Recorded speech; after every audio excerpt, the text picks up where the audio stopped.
भगवान श्री कृष्ण कहते हैं, गौ माता ने दिया स्त्रियों को ऐसा श्राप जो आज तक टाला नहीं जा सका। मित्रों, क्या आपको पता है गौ माता ने स्त्रियों को ऐसा कौन सा श्राप दिया था जिसकी वजह से आज तक समस्त नारी जाति को वह श्राप भोगना पड़ रहा है। गौ माता का एक ऐसा श्राप जिसे टाला नहीं जा सका, इस कारण से आज भी समस्त नारी जाति को वह श्राप भोगना पड़ रहा है। वह श्राप कौन सा था, आज आपको भगवान कृष्ण की एक कथा के माध्यम से बताते हैं। एक समय की बात है, जब भगवान श्री कृष्ण अपनी राजगद्दी पर विराजमान थे, तब उनके पास देवी सत्यभामा आती हैं और कहती हैं, हे प्रभु, आज मुझे मेरी दासी ने एक प्रश्न पूछा है। जब पहले स्त्रियों के बच्चे होते थे तो वह पैदा होते ही चलने लगते थे, परंतु अब ऐसा नहीं है। ऐसा क्यों प्रभु? मुझे इस प्रश्न का उत्तर ज्ञात नहीं था, इसलिए मैं आपके पास आई हूँ। कृपया मुझे इस प्रश्न का उत्तर बताइए। तब भगवान श्री कृष्ण कहते हैं, हे सत्यभामा, तुम्हारा यह प्रश्न समस्त स्त्री जाति के लिए अत्यंत महत्वपूर्ण है। अगर तुम इस प्रश्न के उत्तर को जानना चाहती हो तो ठीक है, मैं तुम्हें एक कथा सुनाता हूँ। तुमको इस कथा के माध्यम से पता चल जाएगा कि अब स्त्रियों का बच्चा पैदा होते ही चल नहीं पाता। तब देवी सत्यभामा कहती हैं कि हे प्रभु, मैं इस कथा को पूरा सुनूंगी, कृपया आप कथा को सुनाइए। तब भगवान श्री कृष्ण कहते हैं, हे देवी सत्यभामा, एक नगर में रामू नामक व्यक्ति रहता था। रामू एक स्वार्थी व्यक्ति था। रामू के पास एक गाय थी, वह गाय दूध देती थी और वह रामू उस गाय को हरा भरा चारा खिलाकर उसका दूध निकाल करके दूध का क्रय विक्रय किया करता था। भगवान श्री कृष्ण कहते हैं, हे सत्यभामा, रामू उस गाय का दूध खुद भी पीता था, अपने परिवार वालों को भी पिलाता था। उस गाय के दूध से ही रामू अपने घर की दिनचर्या को चलाता था। श्री कृष्ण कहते हैं कि हे सत्यभामा, धीरे धीरे रामू का समय इसी तरह से व्यतीत हो रहा था। कुछ दिनों के बाद ही एक समय ऐसा आया कि जब रामू को गाय ने दूध देना बंद कर दिया। जैसे ही गाय ने दूध देना बंद किया तो इधर रामू ने उस गाय को चारा देना बंद कर दिया। और एक दिन ऐसा आया कि रामू ने गाय को बहुत मारा पीटा और रामू ने उस गाय को घर से ले जाकर जंगल में छोड़ दिया। अब वह गाय बेचारी अकेली पड़ गई। बेचारी गाय अकेली जंगल में इधर उधर घूमती रहती थी और एक दिन जंगल में बने एक मंदिर के पास पहुंची और भगवान से विनती करते हुए कहती है, हे भगवान, मैं आपसे यह प्रार्थना करती हूँ कि हे प्रभु, हमें आपने गाय की योनि में डालकर कितना गलत काम किया है। श्री कृष्ण कहते हैं कि हे सत्यभामा, वह गाय कहती है, जो आपकी 84 लाख योनियों में सर्वश्रेष्ठ योनि मानव की है, वह कितना पाप और कितना दुष्ट कर्म करती है। जब तक मैं दूध देती रही तब तक उस व्यक्ति ने मुझे अपने घर में रखा। जैसे ही मैंने दूध देना बंद कर दिया, फिर उसने मुझे चारा भी देना नहीं डाला। इतना ही नहीं, उसने तो मुझे घर से बाहर ही निकाल दिया। अब मैं इधर उधर भटक रही हूँ। अब जंगल में चारा खा खा करके, जंगल में घास खा करके मैं अपना पेट भरती हूँ, गुजारा करती हूँ। हे भगवान, आपने जो सर्वश्रेष्ठ योनि बनाई है, प्रभु, यह तो इतनी स्वार्थी है और लालची है योनि है। श्री कृष्ण कहते हैं कि हे सत्यभामा, धीरे धीरे समय बीतता चला गया। गाय बेचारी दर बदर भटकती रही। जब भी कभी गाय रामू के द्वार पर आ जाती है तो रामू लाठी लेकर के उस गाय को जंगल की तरफ, खेतों की तरफ भगा कर आता है। श्री कृष्ण कहते हैं कि हे सत्यभामा, धीरे धीरे जब वह गाय गर्भवती हो जाती है तो अब जैसे ही 3-4 महीने का गर्भ हुआ है तो इस जंगल से एक स्त्री गुजर रही थी। तो उस स्त्री ने उस गाय को देखा। उसके मन में सोचा कि यह गाय तो गर्भवती है। मैं एक काम करती हूँ, मैं इस गाय को पाल लेती हूँ। जब इसका बच्चा हो जाएगा तो यह गाय मुझे दूध देने लगेगी। तब मैं इसका दूध खुद पीऊँगी और साथ ही अपने परिवार वालों को भी पिलाऊँगी। श्री कृष्ण कहते हैं कि हे सत्यभामा, वह स्त्री आगे कहती है कि इस गाय का दूध मैं खूब क्रय विक्रय करूँगी।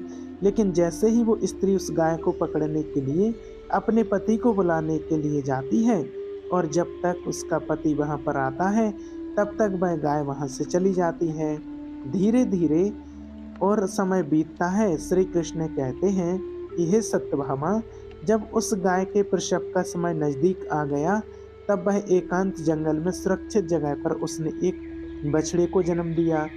श्री कृष्ण कहते हैं, हे सत्यभामा, प्रसव के समय के कुछ बाद वह स्त्री इस जंगल से घास काटने के लिए अपने खेतों पर गई हुई थी। जैसे ही उसने दूर से देखा कि एक गाय ने अपना बच्चा दिया है, तब वह मैं उस अपना बच्चा दिया हुआ है तब मैं उसके पास गई और उसने ध्यान से उस गाय को देखा तो बोली कि यह तो वही गाय है, इस गाय ने तो बछड़ा भी दे दिया है। चलो अच्छा हुआ। श्री कृष्ण कहते हैं कि हे सत्यभामा, वह स्त्री सोचती है कि अब मैं इस गाय को पकड़ करके अपने घर पर अवश्य ले जाऊंगी। जैसे ही वह स्त्री उस गाय के पास से अपने पति को बुलाने जाने लगती है तभी गाय उस स्त्री से कहती है, बहन, आज तुम हमारे ऊपर एक परोपकार कर दो। यह हमारा जो बच्चा है यह पीछे पड़ा हुआ है, इसे उठाकर के मेरी तुम गर्दन के ऊपर रख दो और मैं अपने बच्चे को लेकर किसी सुरक्षित स्थान पर चली जाऊंगी, क्योंकि यह मेरा बच्चा 8 महीने बाद चलने लायक होगा।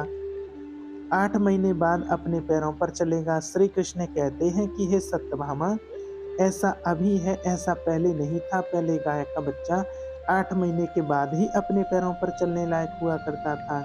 श्री कृष्ण कहते हैं कि हे सत्यभामा, जैसे ही उस स्त्री ने गाय की बात सुनी तो वह बहुत जोर जोर से हंसने लगी और कहने लगी, तुम्हारा बच्चा इतना गंदा है, इतनी गंदगी में वह पड़ा है, मैं तुम्हारी गंदगी में इस बच्चे को उठाकर तुम्हारे कंधे पर क्यों रखूं, मैं तुम्हारे ऊपर ये परोपकार क्यों करूं।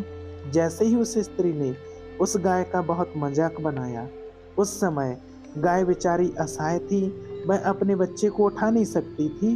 श्री कृष्ण कहते हैं कि हे सत्यभामा, इस समय दुखी होकर के गाय ने श्राप दे दिया और श्राप देते हुए कहा कि जो आज तुम्हारा बच्चा जन्म लेने के बाद तुरंत चलने लगता है, लेकिन आज मैं श्राप देती हूँ, तुम्हारा बच्चा जन्म लेने के 8 महीने बाद ही अपने पैरों पर चलने लायक होगा। और जो यह मेरा बच्चा चल नहीं पा रहा है और यह जो मेरा बच्चा आज के बाद पैदा होते ही बहुत जल्द अपने पैरों पर चलने लायक हो जाएगा। श्री कृष्ण कहते हैं कि हे सत्यभामा, इसी श्राप के कारण स्त्रियों को बच्चा पैदा होते ही अपने पैरों पर चल नहीं पाता है, क्योंकि गाय माता ने समस्त स्त्री जाति को श्राप दिया है। परंतु गाय का जो बच्चा होता है वह तुरंत चलने लायक हो जाता है। अब श्री कृष्ण आगे कहते हैं कि हे देवी सत्यभामा, अब तो आपको पता चल ही गया होगा कि आखिर किस कारण से स्त्री का बच्चा पैदा होते ही नहीं चल पाता है और वह कौन सा श्राप है जो गाय ने स्त्री को दिया था। तब देवी सत्यभामा कहती है कि हे प्रभु, अब मुझे मेरे प्रश्न का उत्तर मिल गया है। इस प्रश्न का उत्तर बताने के लिए आपको कोटि कोटि धन्यवाद। मित्रों, कहा जाता है कि सतयुग में जिस समय सुखदेव जी पैदा हुए थे तो सुखदेव पैदा होने के तुरंत बाद ही अपने पैरों पर चलने लगे थे और देव व्यास भी जन्म लेने के तुरंत ही बाद अपने पैरों पर चलने लगे थे।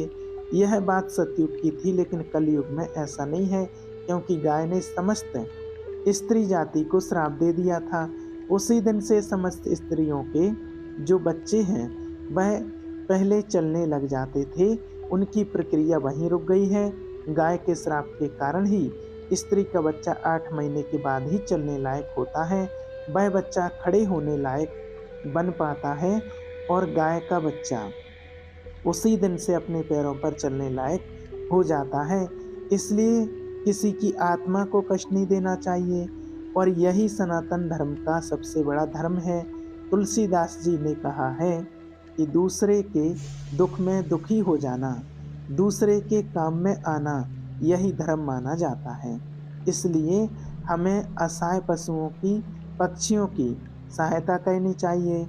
गाय की श्राप से ही जितने पशु पक्षी हैं सबके बच्चे जन्म लेने के तुरंत बाद चलने लग जाते हैं, लेकिन स्त्रियों के बच्चों पर इसका विपरीत प्रभाव पड़ा कि जन्म लेने के तुरंत बाद स्त्री का बच्चा चलने लायक बन पाया हो। एक स्त्री की गलती से आज समस्त मानव जाति की महिलाओं को इस श्राप का कार्यनामा आज भी भुगतना पड़ रहा है। तो मित्रों, अब तो आप भी समझ गए होंगे कि वह कौन सा श्राप था जो एक स्त्री के कारण सभी स्त्रियों को आज भी भोगना पड़ता है।